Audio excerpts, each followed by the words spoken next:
Good morning, everybody. My name is Anthony Costandius.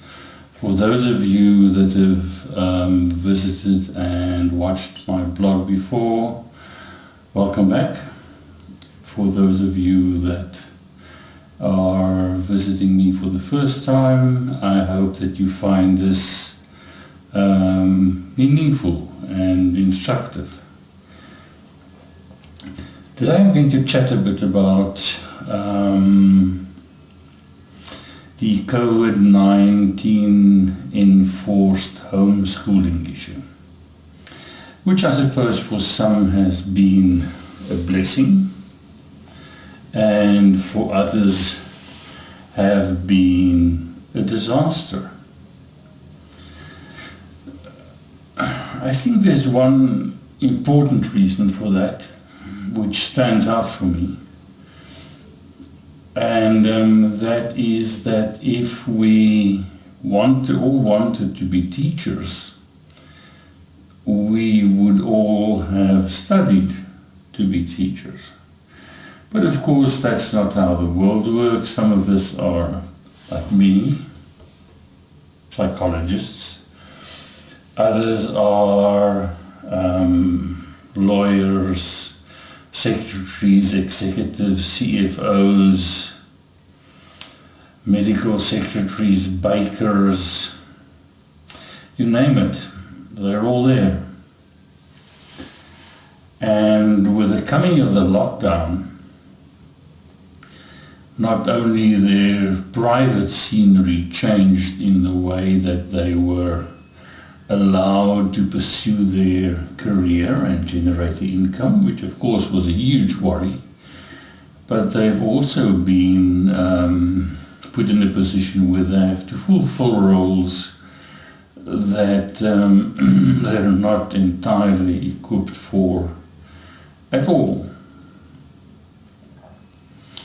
By the same token, we have teachers deeply concerned about the progress of their pupils, concerned about the results at the end of the year, concerned about how they will be evaluated. So all around this issue of homeschooling during the lockdown has been a source of stress. Both parents and teachers have had to fast track their knowledge of technology. And yeah, it's been quite an adjustment within a pretty short time.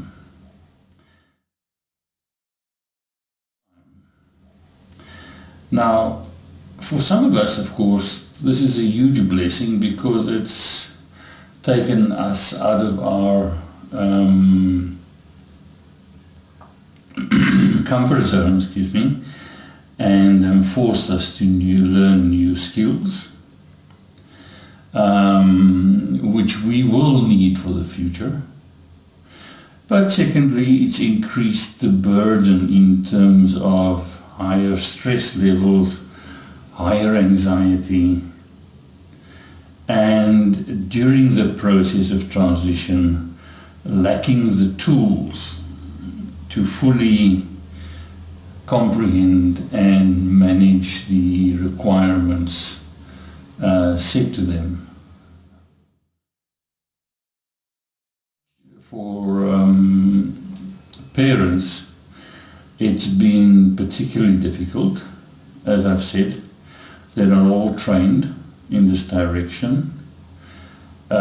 Secondly, most of them have had to be at home full day with their kids. Now, apart from those parents that are homemakers, this is a new and quite novel experience, being at home with your kids all day, especially if they're primary school children, because mostly they are busy. So you have to juggle your job, which you now have to do from home. You have to feed your kids, you have to find time for homework, you have to reschedule certain routines in your home. You've had to reallocate support services. You've had to negotiate the involvement of your partner. All around, it's been pretty stressful.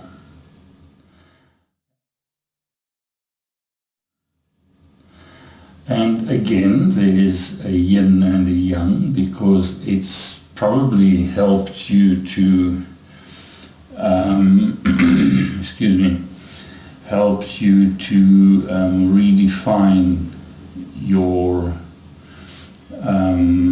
relationship with your children, helped you not to be so anal about specific issues.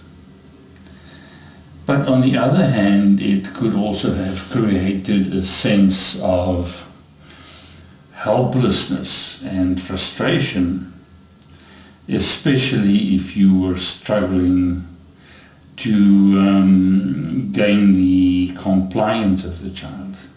And I think this is where many parents struggled, and possibly still struggle, because the problem is this: the more stressed you become, the more anxious you become, mostly the more controlling you become. And by controlling, I mean that you become more rigid in your outlook and in your management style. You tend to become more autocratic. Secondly, you struggle to deal with the frustration of managing them. If you're already tired and stressed, you don't actually feel like those battles and arguments and things the child throws back at you for not wanting to do homework at a specific time. And quite frankly, as I said, when you're tired and you're stressed, you don't want to struggle with that. You just need to get it done so that you can move on to other things. Thirdly, that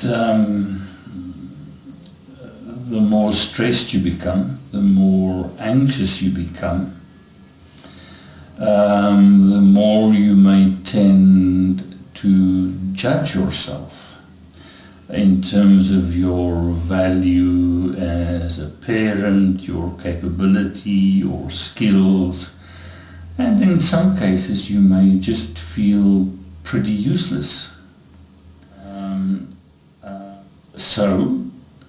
And this is something I've emphasized in previous chats, the first responsibility the parent has, specifically the parent that's dealing with the kids, whether that's dad or mom, that parent needs to